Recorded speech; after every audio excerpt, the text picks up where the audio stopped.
Meron akong realisasyon na nalaman nung nakaraan. Kasi may kinainan tayong restaurant di ba? Sarap niya. Magkakasama tayo nun. Tapos sabi ko, grabe naman to. Ang sarap naman ito. Actually, sa Locabor yun. Tapos in-order yung ginataang kalabasa ba yun, pre? Tama ba? Ginataan daw, Tapos, ang sarap. Sabi ko, pwede pala to. So ngayon, i-explore natin kung ano-ano ba ang pwedeng gawin sa kalabasa, pare.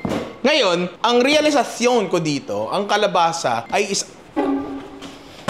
sino pa yung chat na yan? Ay, asawa ko pala. Buti na lang. Nag-chat yung asawa ko. Hindi ako Mukha ba akong galit? Masaya nga ako Ayun nga, ang kalabasa ay isang starchy na gulay. So kapag yan ay starchy na gulay, maihahambing mo yan sa patatas, pare. Ang pinagkaiba lang nilang dalawa, mas malakas ang flavor ng kalabasa at mas may kulay ito. Pero kung titingnan mo mabuti, pag giniling mo ang kalabasa, para din siyang mashed potato. Para siyang patatas in a sense. Nga lang, ang kalabasa ay hindi lumulutong na pang french fries. So maghahanap tayo ng iba't ibang usage ng kalabasa at i-discuss ko rin yung mga iba na pwede nyo gawin na hindi ko nagagawin. So, magsimula na tayo dun sa natikman nating kagabi at gagawa tayo ng level up na ginataang kalabasa, pare. Simulan na natin to. So, bago natin galawin ang kalabasa, gawin muna natin yung pinaka-base niya, pare. Ako agad. Hindi pa nga natin dinedeclare kung ano yun. Knock-knock natin ngayon na Congress ang knock-knock. Sige, knock-knock. Who's there? Kalabasa. Kalabasa who? Kalabasa. Mapapansin mo. Ano yun? Hindi nyo alam yun? Hindi. Paki-state yung title nung kanta at sino kumanta para mahanap ni Jerome. Tama title yun? Kalabasa yung title nun. Pero ang knock-knock natin ngayon yung kalabasa. At again, ini-encourage ko ang mga inaanak natin sa comment section na sumali kasi kung makikita nyo, blanco po yan ngayon. Blankong-blanco. Pwedeng lamanan ng kahit sino, di ba? Kawali, iniinit natin. Lagyan natin ng konting mantika. Tapos, hipon. Sorry, shell lang pala ng hipon. Tapos igigisa natin yan hanggang maging orange. Habang ginigisa natin yan, harapin na natin yung kalabasa natin. Napapakita ko na dati to, pero ipapakita kong muli kung paano ba namin sisimulang basagin tong kalabasa na to. Ito natutunan ko sa hotel, pero sa palengke, di naman nila ginagawa tong bagay na to. May, 1, 2, 3, 4, 5. Pentagon ba yun? Pag 5. So, pentagon siya. Tapos, gagawin nyo, hihiwain nyo yan ng paganyan. Para makuha mo siya. Kasi matigas supre. Kumpara mo dito, delikado pag hiniwa nyo, di ba? Sisimula kayo dito sa kanto, pababa. Kailangan lang maguhitan yung yung pentagon. Kung sumobra ng konti, okay lang yan. Ganoon din sa kabila. Ngayon, kung bibili naman kayo sa palengke ng kalabasa na kahiwa na, wala namang problema yun. Actually, pag bumili kayo, pwede nyo ipahiwa na yan, di ba? Tapos, kapag maganda yung pagkakahiwa, matatanggal na lang iyan. Pino. Di ba? Actually, di sayang yan kasi tatanggalin lang natin to, tsaka to. Laman na ng kalabasa yan, pare. Di ba? Magagamit natin mamaya yan. Tapos, pwede nating hiwain to. Yan. Gitna muna. Yan. Kung ano yung gagamitin nyo, yun lang muna yung tanggalin nyo ng buto. Gano'ng karaming gagamitin natin dito? Siguro ganito karami lang. Tanggalin lang natin yan gamit ng kutsara. Yung iba nakikita ko talaga pinanggigigilan niyang na yan. Yung parang buhok-buhok na yan, yung ganyan. Pero kung gigilingin nyo naman, at yun po yung gagawin natin ngayon, hindi na masyadong nagmamatter yan. Diba? Tapos, ang pagbabalat ng kalabasa, may nakita ko hardcore, peeler ang ginagamit. Kung gusto nyo po yun, wala naman pong problema. Pero ako, ganyan na lang. Actually, pre, sa mga ibang probinsya, pre, hindi na binabalatan ng kalabasa Nakain na ba kayo ng kalabasang may balat? Pagka naluto siya, pre, parang kalabasa na rin lang yung laman niya. Yung balat niya. Hindi, parang patatas, pre. Pag kumain ka ng patatas na may balat, parang ganun. Nagisa na yung ating, tawag mo dyan, balat ng hipon. Gagawin na nating stock yan kasi yun yung magiging base ng natin. Pinaka-sauce natin, pare. Tapos eto, nakahanda na to. May iihawin kasi kami and ayoko nang mag-setup ng ihawan. Kasi nasisira po yung aircon namin. Nagagalit po yung nagilinis ang aircon namin. So ito lang gagamitan namin, yung DeLonghi Multi-Grill. Pero kung kaya nyo mag-ihaw, pwede naman, pare. Actually, yung kinain natin doon, hindi ihaw yun Para siyang lechong kawali yung datingan Pakuluin lang natin yan. Tapos, eto, set aside lang natin. Mamaya pa natin kailangan yun. Habang ginagawa natin yan, lutuin na natin yung mga protina natin. Simulan na tayo dito sa hipon, yung pinanggalingan ng balat. Patis lang. Tapos lagyan ko na rin to. Dito ko nalalagyan para hindi nagsasabaw yung mantika. Dito ko nalalagyan ng mantika. Tapos latag na natin dyan. Actually, pwedeng lang talaga, pre. Pwede nyo igisa lang, wala namang problema. Wala, meron kaming ganito. Binigay ng mga kaibigan namin mula DeLonghi. So, gamitin natin, di ba? Di ba? Ano ko, mali Yan. Wala nang baliktaran, di ba? Wala nang baliktaran. Isang salang lang. Only one insert. Habang nandyan yan, prep na rin natin yung baboy natin. Wala akong narinig Parang gusto ko tuloy yung mang-increase ang sahod Baboy. Okay, I'll consider it. Simple lang din ang timpla sa baboy. Patis. Hindi ko ito lalagyan ng kalamansi kasi parang hindi bagay yun sa, yung asim. Hindi bagay sa konsepto ng ginataang kalabasa, di ba? Paminta. That's it, pare. Naghuhugas po ako ng kamay, Mamaya, hindi naman rin, naghuhugas ng kamay. Mabaho. Mabaho po talaga ako. Pero naghuhugas po ako ng kamay. Hindi ako mabaho? Hindi ako mabaho? Hindi ako mabaho? May mo ako. Wala lang ganun, pre. Yeah, yan yung dahilan ko bakit ako tinatawag na mabaho ng mga tao. O, check natin. Ay, ang ganda. Napakabilis, convenient, pare. Hindi ko nalilinisin yan, pare. Pinipindot ko lang to para mag-sear siya, para mas sumagad yung init niya. So, the heat is maximized. Tapos, mantika, hindi ko nalalagyan kasi magmamantika naman yung liempo, di ba? Yeah. May buto pa pala to. Mas maganda sana ko yung liempo, walang buto. Pero tanggalin na lang natin mamaya. Diyan na lang yan, maluluto na yan hanggang mamaya. Ngayon, natutunan ko nga recently na pag gumagawa kayo ng shrimp stock o kahit anong parang crustacean stock, huwag masyadong matagal. Kasi nagdi-dissipate daw yung lasa ng stock. So, 5 minutes na nakasalang yan, pwede na yan. Wala na naman yung hinahanap ko. Wala na, nagdi-dissipate na yung flavor. Nagdi-dissipate na. Tubig na lang yan. Ayan. Kailangan tatakutin mo paminsan-minsan. Dahil dyan, knock. Oy! Booster! Ano? Kalabasa. Kalabasa ho! Naaalala ko ang mga gabi nakahiga sa ilalim ng kalabasa. Gusto ko yan! Gusto ko yan! Gusto ko yan! Gusto ko yan! Natawa ko doon! Maraming salamat, Jorge! Piniga ko na yung ulo.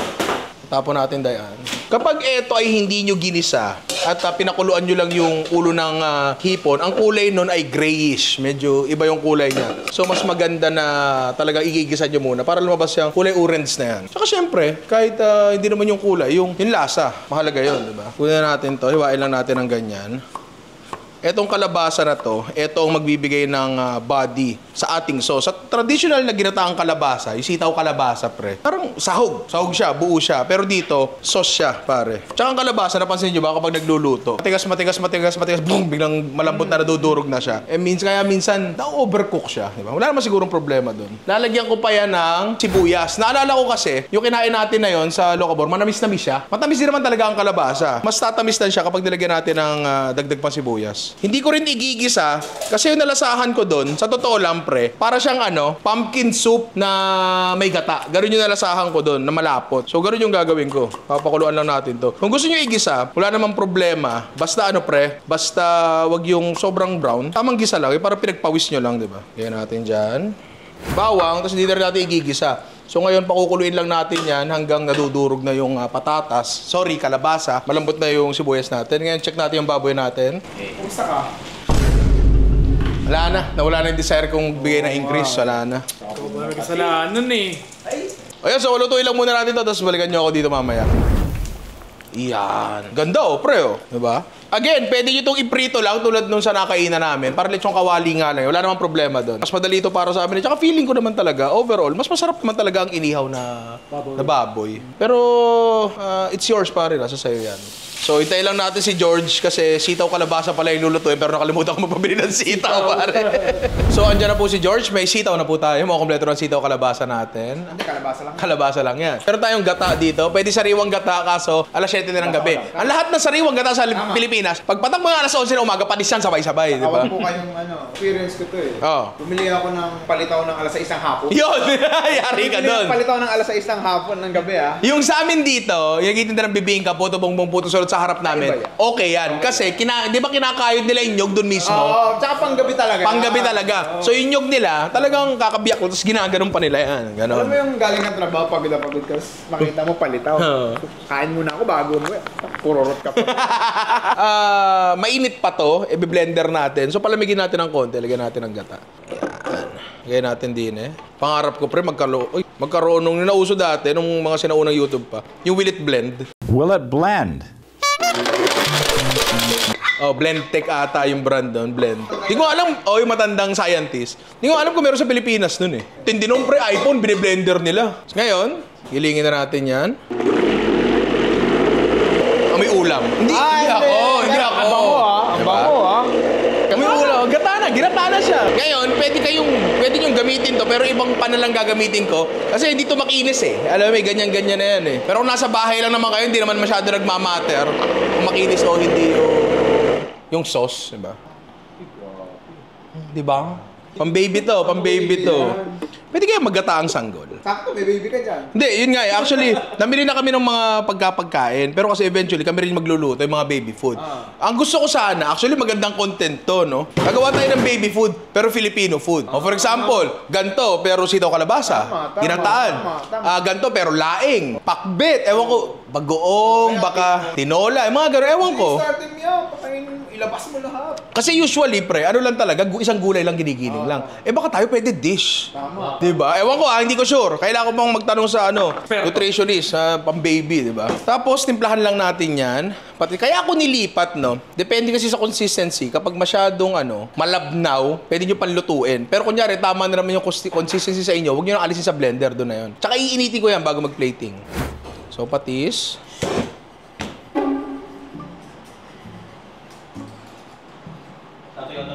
Sir, ano yung niluluto mo, sir? Welcome sa... Joke lang.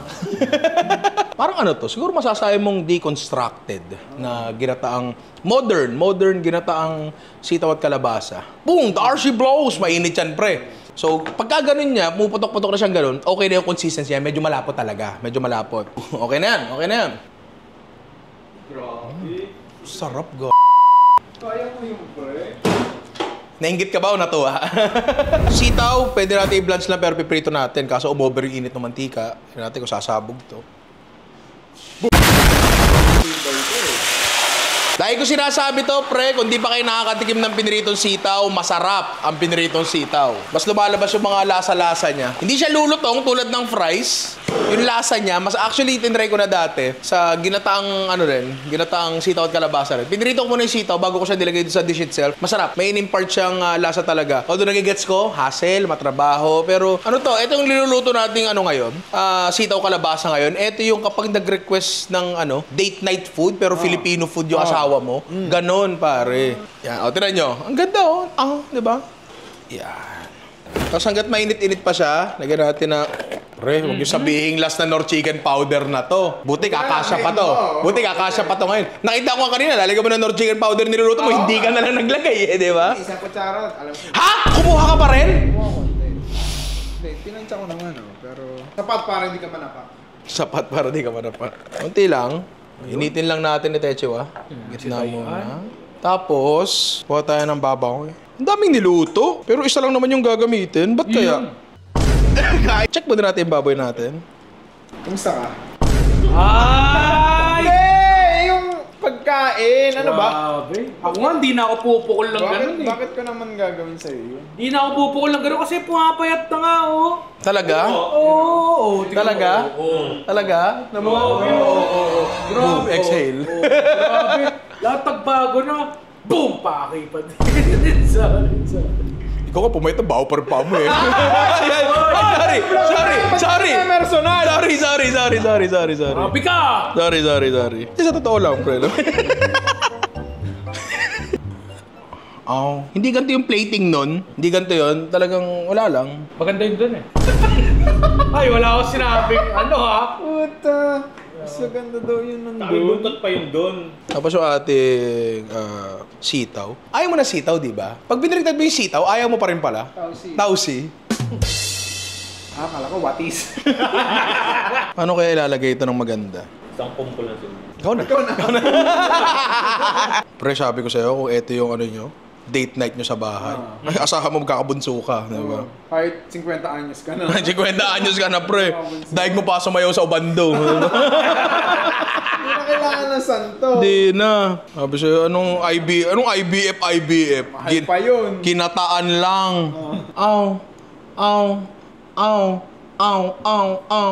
Pero ayun na, pare. Ito na ang ating ginataang sitaw at kalabasa na medyo modern na konti. Yung plating, ayos lang. Diba? Pero ang tanong, masarap ba? Kasi masyado ko inartihan, pre. Diba?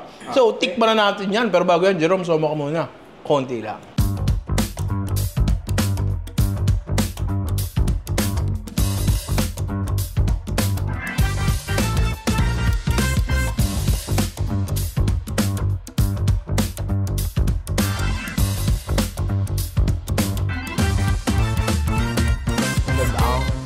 The perfect bite. Oh. Mmm! Oh. How much is that? Ba? Sorry, mali pala yung napuntahan ko. Ang sarap. Bin, teka lang, teka lang. Pag ikaw ba pinakain ko nito, nang may sitaw, kakainin mo. Pwede, oo, sige. Halika dito. Hindi naman ganyan po. Sinasabi ko eh. Ako Making na. deals with the devil ka eh. Gusto mo pa ng kanain? Alam ko malakas ka sa kanain. Ayan, yung manguya eh. Oh, how much is that dog in the window? Legit pre, masarap siya. Yung sauce pa lang nito, eto na talaga yung essence ng ginataang kalabasa. Yung sauce pa lang. Lasa talaga siyang ginataang kalabasa na naiwan sa rep, tapos 3 beses nang ininit. Yung nadudurog na yung kalabasa, yun yung lasa niya, pre. Ngayon, usually kasi pag niluto tayo ng gata dito sa Pilipinas, ano pre, kinukook daw natin, pinagmamantika natin. Kasi tawat kalabasa hindi masyado. Maputi yun eh, maputi siya eh, di ba? Kaya yun yung ginawa natin dito. Talagang hindi natin niluto yung gata, pinakuluan lang natin na isa kasi magmamantika yan, pre, di ba? George, halika dito. Parang ganun tagusan. Lunukin mo muna yan! Bastos tong batang to. Pagkakain ko pa lang mga kalabasa. Nagsalita pa rin talaga. Pero legit, di ba? Lasa siyang ano, Ganun talaga to. ginataang kalabasa. Yun na yun mismo siya. Tapos, mas nalalasahan mo, sige, malis ka na. Mas nalalasahan mo yung ibang elements, such as yung baboy tsaka yung hipon. Kasi buo siya, nandun siya. Hindi ka tulad sa sitaw at kalabasa, nababaon yung baboy at hipon minsan sa ano eh, sa dami ng gulay eh, di ba? Pero ito, same feeling yung makukuha mo sa kanya. Masarap sa kanin, may sauce, ganyan, tapos meaty. Ano siya eh? Paano ko explain? Very, ayun, satisfying. Satisfying talaga yung gantong klaseng putahe. At bago man yung itsura niya, hindi bago yung idea niya. Di ba? So ngayon, napasaya natin ang matatanda. Ngayon naman, kunyari, niluto mo yan, tapos nakabuo kayo ng bunso. Tapos yung anak mo, ayaw kumain ng gulay. Ay, Yun ang pinakamahirap. sapakin diba? mo agad. Wag. Hindi ganon. Nasa sa'yo yan, bilang magulang, napakainin mo ng gulay yung anak mo, pero sneaky. Pare, sneaky. So ngayon to, papakita ko sa inyo ang greatest hack kung paano pakainin ng gulay, specifically kalabasa, ang anak nyong makulit. Gagawa tayo ng kalabasang lugaw. Pero, mula dun sa base na gagawin natin, yung kalabasang lugaw na yun, pwede nating gawing dessert naman. Ginataang kalabasa naman, parang gano'n. Parang ginataang mais, parang gano'n, di ba? So, meron tayong tubig dito. Meron kaming bahaw. Ito po, literal na bahaw po yan, ha? Hindi po yan tulad ng bahaw namin nung nakaraan na umuusok pa. Hindi po. Bako talaga yan. Yan. Pagkain yun eh. Kailan? Kanina. May araw. Umaga, may araw pa. Halina't maghiwa ng kabalasa. Yan. Kung ang balak nyo lang naman talaga ay halimbawa kalabasan lugaw lang. Yung kanin o yung bigas, yung tubig na gagamitin nyo para lutuin yon ay pwede ng chicken stock. O pwede yun lagyan ng manok or kung ano man. Kung tulad ng gagawin namin, na dalawa yung gagamitin natin. Meron sa umaga, meron sa hapon na merienda. Pwedeng wala muna mga sibu-sibuyas, bawang-bawang. Wala muna ganon. Binabalatan natin ang kabalasa. Try natin may real life example tayo. Yung anak kong si Anye, pakakainin natin. Oo, ang kabalasa. Pero sabi ko sa'yo, bakit sinos? Ano dito? Hi, Dad. Dad, I won at my game. So yan, lulutuin lang natin yan hanggang maglugaw, madurog kalabasa, mamaga yung bigas, tapos mamaya tsaka natin hahatiin para maging dalawa. So habang niluluto natin yan, alam naman natin na medyo matagal ang lugaw, di ba? Doon tayo sa huli natin. At feeling ko, sa lahat ng niluto natin ngayon, eto siguro yung pinaka-interesting, pare. So yung lugaw natin, dito, ayan, medyo namamagana, pero mamaya pa talaga to. Ngayon, sinabayan ko siya dito na. Meron tayong kalabasa dito na binalatan, tapos mapapansin nyo sa baba, yan, may konti ng tubig. Konti lang yung tubig, kasi ang gagawin natin ngayon, kalabasa, halaya, pare. Halaya? Oo. Ang halaya, matagal siyang niluluto. Alam mo yan, di ba? Ube. Sa X-Bomb nga, gumawa pa ng kanta dyan. Halukay ube, halukay nyo ng todo.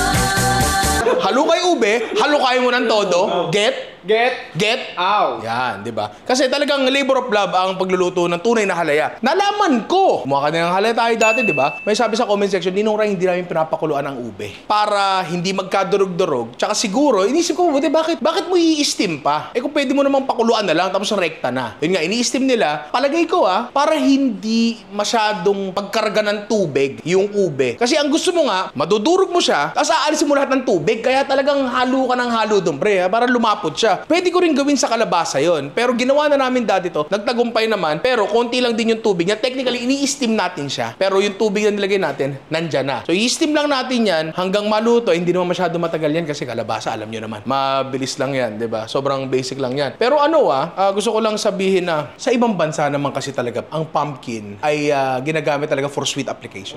Pumpkin pie, unang-una, di ba? Talagang, di ko alam pagdating ata ng fall season sa US, doon na talaga lumalabas yung mga pumpkin na bagay na yan eh. Iba yung perspektibo ng Pilipino tsaka ng West sa kalabasa. Tayo, gulay ulam yan. Sa kanila, yan? Mostly sweet yan, di ba? May listahan ako eh. Ayun to.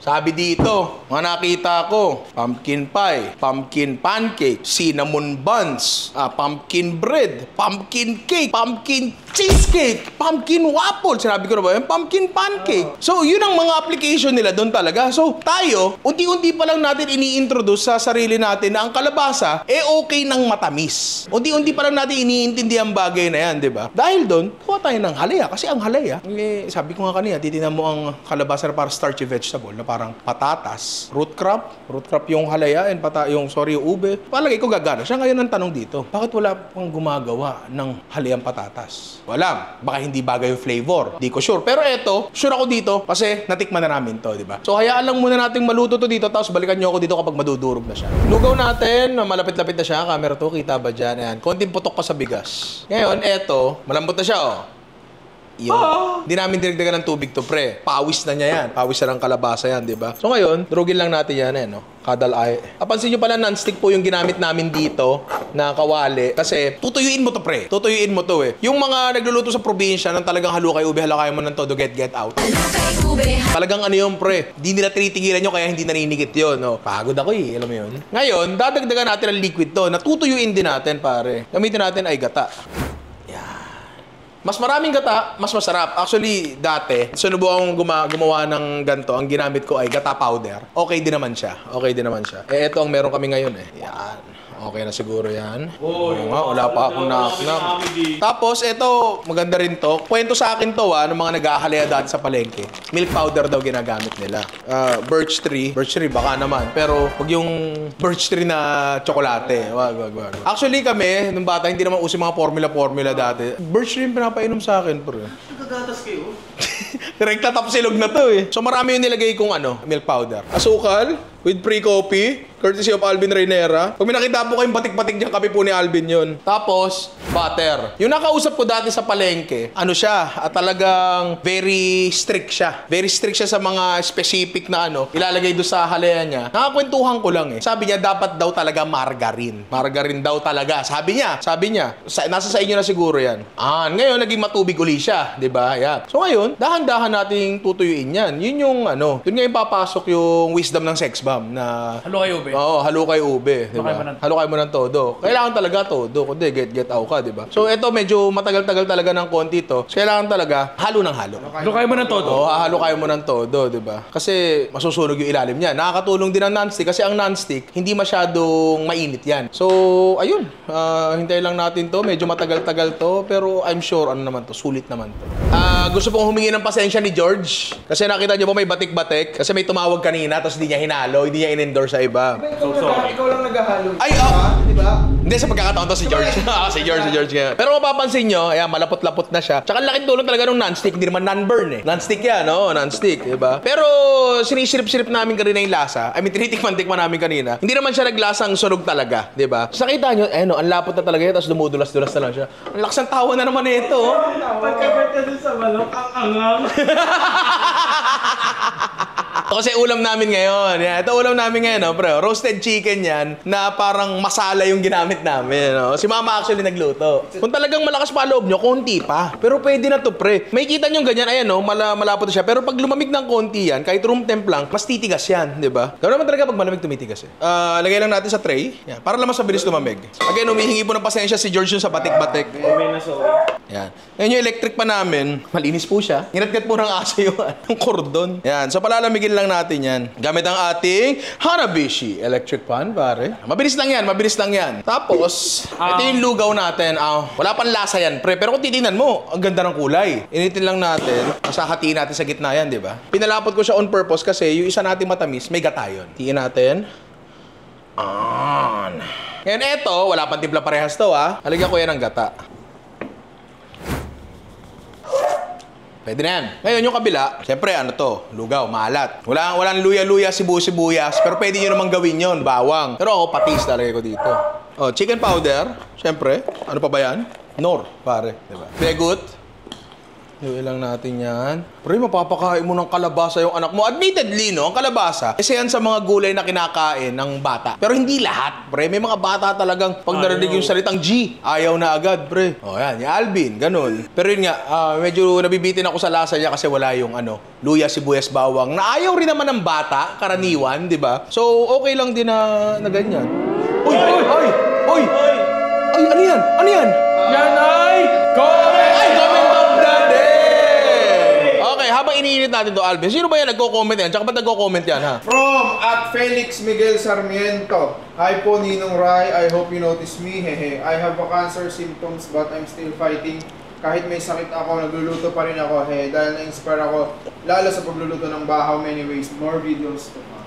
Mahirap yan, pre. Wala akong may bibigay sa yung advice sa pinagdadaanan mo kasi hindi pa ako napunta dyan sa pwesto na yan. At sana, hindi, di ba? Siguro, masaya ako dun sa fact na kahit pa paano nakaka-inspire tayo ng konti. Sa'yo, siguro pag nagluluto kasi very therapeutic yan, pre, di mo naiisip yung mga kung ano-anong bagay. Talaga nagluluto ka lang eh. So, masaya kami, pare, na kahit pa paano, sana, ang team namin ay may naibibigay na konting positivity sa iyo. Kung wala naman, sana mahanap mo. Pero mukha namang meron kasi nag-comment siya nanonood pa rin naman siya, di ba? Praying for the best, pare, and sana wala. Sana simptomas lang yan at hindi talaga maging yun na mismo, alam mo yun. And hoping for a very healthy and long life sa'yo, pare. Yun lang. Salamat sa panonood and kaya mo yan. Kaya mo yan, pare. Kaya mo yan. Walang pagsubok na binibigay sa atin na hindi natin kaya. Ako dati, nandun ako sa kalagitnaan ng problema, parang hindi mo kaya. Ang dami kong naranasan na ganyan. Pero looking back, parang, paano ko kinaya? Paano ko hinarap yung bagay na yun? May gumagabay sa atin. May gumagabay sa atin, pare. May tumutulong sa atin na hindi natin nakikita. Tsaka nararamdaman, pero meron yan, pare. So, ayun, sana nag-enjoy ka din sa Bahaw 3 Ways atin at dito na rin sa Kalabasa 3 Ways, pare. And Team Ninong Rai loves you. Yes, Team Ninong loves you. Kaya mo yan, laban lang. Tsaka feeling ko, Team Erwan Yusap loves you as well. Yes. Feeling ko, Team Chef Rain or JP. Shine loves you as well. Team Chef JP loves you as well. Team Secret. Team Secret loves you as well, di ba? So, marami nagmamahal sa'yo, pare. Team Payaman loves you as well, di ba? So, yun. Marami nagmamahal sa'yo, pare. Hindi lang kami. So, yun. Mabalik tayo dito. Kaya natin dyan yung lugaw. Tapos itaw. Magkaiba talaga, di ba? Eto, kitang-kita mo ng lugaw. Ano mo lugaw? Tapos, may garnish ba tayo ilalagay dito? I-treat natin ito na parang champurado, pre. Di ba? Pero, dito sa ating lugaw, siyempre, sang or spring onions. Yan. At dahil para sa bata to, pre, hindi ko ito lalagyan ng bawang. You finish everything, ha? Ebap. Parang ang sarap nito. At eto na, pare, ang ating, ano ba to? Kalabasang lugaw at kalabasang minatamis, ginataan siguro, di ba? So, andito na yung taga-tikim natin. Pero wait lang, Anje, bago ka tumigim, Jerome, so muna, konti lang.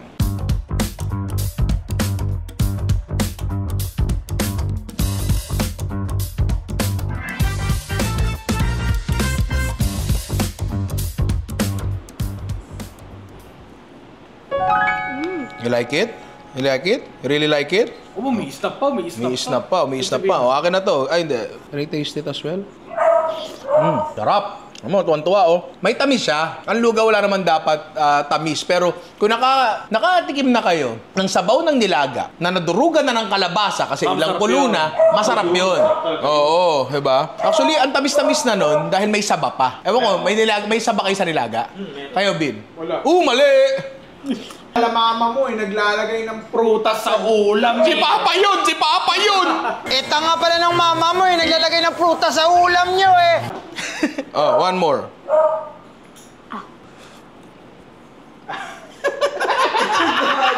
Training yan. Training yan. Oh, you like it? Oh, you wanna take this? This is your dinner? Or the spicy chicken? A smaller cup. Okay, later na. Later na. Kasi you're gonna taste this one. This is the ginataang kalabasa. You like this as well? Which one do you like better? Which do you want to eat for dinner? This one? Or you can have both small cups. Ito? Okay. You get this. Ay, hindi. Mamaya na. Sige. Anak, sit down for a while. Pre, legit Masarap siya parehas. How about your son? No, Your legitimate son. No, that is a homunculus.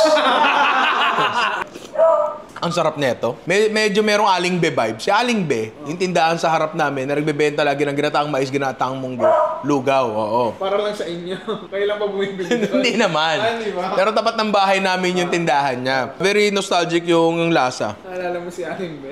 Alala ko si Aling Be. Pero sa pagitan nitong dalawa, pre, feeling ko ang mas masarap eto. Kasi eto, no compromises eh. Eto kasi eto kasi lugaw natin, medyo may konting compromise, pre. Kasi hindi natin naggisahan ng luya, bawang. Kung yun yung intention mo to begin with, gumawa ng gulay, gisahan mo, pre. Gisahan mo talaga siya. Legit, pare. Ang anak mo papapakain mo ng lugaw. Kahit wag mo kunyari, itong iba kasi nga na bata, hindi ako kumakain ng kalabasa. Ito, wag mo sabihin na kalabasa, pre. Wag mo sabihin kalabasa. Sabihin mo lang, it's orange lugaw. With cheese. Sabihin mo, gano'n, halimbawa. Tsaka actually, pwedeng pang negosyo yan, di ba? Oo, no? Trend ngayon, di ba? Lugaw, champurado, may mga kulay, di ba? Oo, pucha. Tapos ito, healthy. Oo. Kasi kabalasa. Balasa. Ang sarap. So, hindi ko na papatikim sa inyo to. Kasi sa anak ko na to, meron naman dyan. Bahala na kayong kumuha, di ba? Halo-halo man tayo ng laway dito. Ayokong inumin ng anak ko yung mga laway nyo. Bakit? Mga hindi kayo nagsisipilyo. Dahil happy dyan, di kayo makuha magsipilyo. Alam mo ginagawa nitong mga to? Hindi nagsisipilyo. Kinakanaw yung happy sa tubig, tapos minumumog lang. Pre, brushin mo naman! Uy! Nakita ko yun! Bakit? Hindi ba ganun? Oh, kita mo na, di ba? Pero legit, pre, masarap to. I-try nyo. And ngayon, doon na tayo sa ating halaya na medyo sinunog ni George, pare. Anak, ito. Kung may oras pa kami ng konti, lulutuin pa namin na mas matagal to. Medyo malambot pa siya ng konti, pero na-hold na naman yung shape. Tsaka maganda rin to kasi minsan yung mga sobrang lutong-lutong halaya, starchy masyado, matigas, alam mo yon. Ito, very soft, creamy, tsaka delicate. Nga lang, may batik-batik ng sunog. Yun ang problema ko dito. Naku, sino ba kasi na gano'n nun? Okay lang yan. Para halayang halaya, pre, yanera. Oh. Knock! Who's there? Kalabasa. Kalabasa. Di mo na kailangang magdahan-dahan kung tama ang gagawin mo. Basta't magkalimutan Magdahan-dahan. Di sigurado sa kalalabasan. Ganda nun. Ganda yan. Meron ka na ba? Wala pa nga eh. Ikaw, meron ka na ba? Luma yung... Meron ako, pero kasi luma eh. Ang edad ni kinakahiyaya natin. Nilagay ko dito. Kasi ito yung klaseng nalalagyan ng halaya, di ba? Tsaka para ma-imagine nyo na rin yung itsura niya kung sakasakaling gusto nyong negosyohin to. Di ba? Pare, eto na ang ating kalabasang halaya. I'm sure pag kayo gumawa niya, walang batik-batik yan, pare. Matigas naman siya enough, di ba? Yan, matigas naman siya enough. Nandun siya sa point na spreadable siya. Bakit? Wala naman So, magtaktak pa ako eh. Wala. Diba? Oh, walang pagbabago, di ba? Matigas na siya enough, di ba? So, ano bang kailangan natin gawin? Tikman na natin yan, tapos, Mayard! Slow mo muna, konti lang.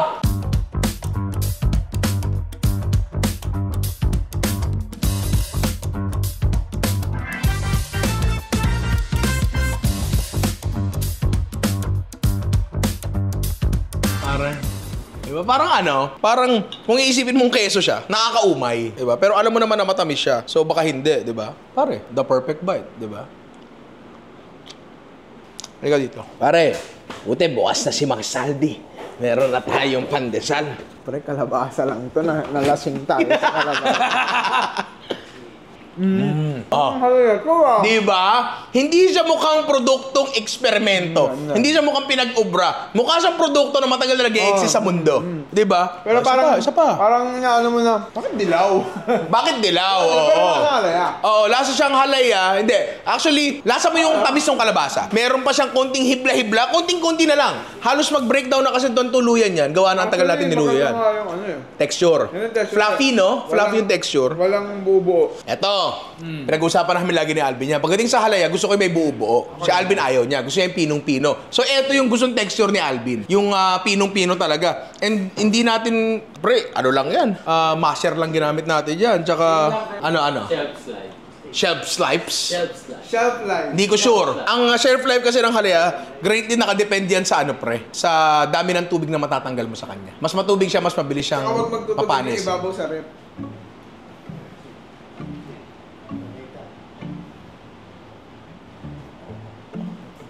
Bro. Mo Cesar Milan. Ay, dito dito. Oh. Oh. Palaman na palaman. Pwede, di ba? Actually, etong attempt namin na to, aside dun sa fact na nasunog siya, di hamak na mas maganda siya. Kasi dun sa unang attempt namin, siguro may 1 taon na ba yun? Kasi yun talaga, kitang-kita mo yung hibla ng kalabasa. Eto wala, pre. Ang fluffy niya. Ngayon, imagine mo. Kung yung texture ng halaya na bibili natin ay ganito. Dark yung naisip ko eh, sorry. Medyo malalim yung pinuntahan mo, malalim. Pero kung ganito yung texture ng halaya natin, yung fluffy, malambot, masarap eh. Ang problema, inherently heavy ang magiging ube halaya. Kasi mabigat yun, pre. Starchy talaga yun, di ba? Eto, iba siya. Iba siya, pre. Masarap talaga siya. Feeling ko sa lahat ng ginawa natin ngayon, ang pinakamadali ay, syempre, yung lugaw, tsaka yung ginataan. Sumunod eto talaga. So maraming salamat mga inaanak sa panonood sa ating kalabasa 3, 4 ways. Yeah, technically 4 ways ang ginawa natin, pero 3 na lang natin. Kung nag-enjoy kayo sa episode na to, ayan, mga video pa, pwede kayo mamili. I love you mga inaanak. Hanggang sa muli. Sarap nito.